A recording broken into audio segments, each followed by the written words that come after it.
बिहार विधानसभा का बजट सत्र चल रहा है, हंगामेदार है और आज विपक्ष ने वॉकआउट किया है। हमारे साथ वाम दल के सीनियर विधायक अजय कुमार है, उनसे बात करते हैं।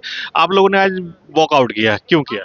नहीं, वॉकआउट इसलिए करना पड़ा चूंकि कल विधान परिषद में बिहार की पहली महिला मुख्यमंत्री माननीय राबड़ी जी वो नेता प्रतिपक्ष के हैसियत से सदन में विधान परिषद में बैठती हैं। उन्होंने नीट की छात्रा के सवाल को उठाई थी। मजबूती से जो बलात्कार की घटनाएं घट रही है, महिलाओं के ऊपर जो हमले हो रहे, उस सवाल को उठा रही थी। तमतमा करके माननीय मुख्यमंत्री जी खड़ा होकर के उन्होंने उनके साथ जिस अल्फाज का इस्तेमाल किया, ये किसी राज्य के मुख्यमंत्री से कल्पना नहीं की जा सकती है। एक तरीके से उन्होंने बेइज्जत करने का कोशिश किया और इसको किसी भी सूरत में कोई भी इंसान बर्दाश्त नहीं कर सकता।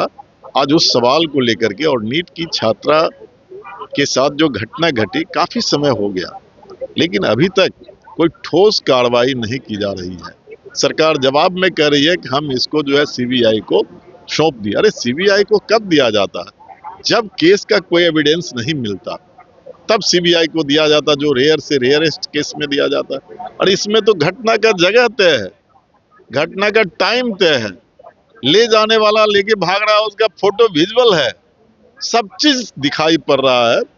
तो इस केस में नियत में वही खोट है कि इसकी तार किसी न किसी बड़े रसूखदार के बच्चों तक जा रही है और उसको बचाने के लिए, उसके चेहरे को बचाने के लिए, उन नेताओं के चेहरे को बचाने के लिए इस केस को डिमोलिश कर रहा है। राबड़ी देवी ने जो आरोप लगाया था, वो आरोप सही है? इसका मतलब हो सकता है वो सही है, उनके पास एविडेंस होगा, इनपुट होगा, इसलिए वो लगाई। सदन में बोली तो उसका जवाब तो देना था। और आज हम लोग चाहते थे उस पर मुख्यमंत्री जी सीधा जवाब दे, लेकिन कोई जब वो जवाब नहीं दिए तो हम लोगों ने वेल में जाकर के वॉकआउट का घोषणा किया और पूरा विपक्ष वॉकआउट किया। आज आप लोग तो वॉकआउट कर दिया, ठीक है। अब आगे सरकार को घेरने की रणनीति क्या क्या रहेगी आप लोगों की? इनको घेरने के लिए तो बहुत सारे सवालात हैं। लॉ एंड ऑर्डर से बड़ा क्या सवाल? खत्म हो गया। नीतीश कुमार का इकबाल खत्म हो गया। लॉ एंड ऑर्डर इनके हाथ में अब नहीं है, ध्वस्त हो गया। अपराधी अपराध करके घूम रहा है। कुशेसर की घटना जो है क्या बताता है? दलित मजदूर अपना मजदूरी मांगने गया और उसकी पिटाई बेरहमी से कर दिया, और सुन करके जब एक 11 साल की बच्ची वो बाप को बचाने के लिए जाती है, उसका कमर रीढ़ की हड्डी तोड़ दिया, रीढ़ की हड्डी तोड़ दिया। और वो करने वाले कौन है? उस पंचायत का मुखिया, उसके नेतृत्व में वहां बैठक होती है और उसमें सुनियोजित तरीके से ये घटना करता है। अंग्रेजी जमाना का राज दिला रहा है। कोई कानून है क्या?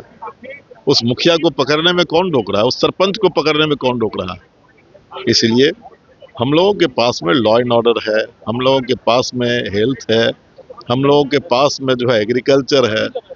सब चीज फेल हो रहा है। बेरोजगारी का आलम है, पलायन बढ़ रहा है। उठाएंगे, सरकार को घेरते रहेंगे। बिल्कुल। तो ये थे हमारे साथ वाम दल के सीनियर विधायक अजय कुमार। उन्होंने स्पष्ट रूप से कहा कि सरकार को कई मुद्दों पर घेरते रहेंगे। Sujit Kumar, TV9 digital, Patna.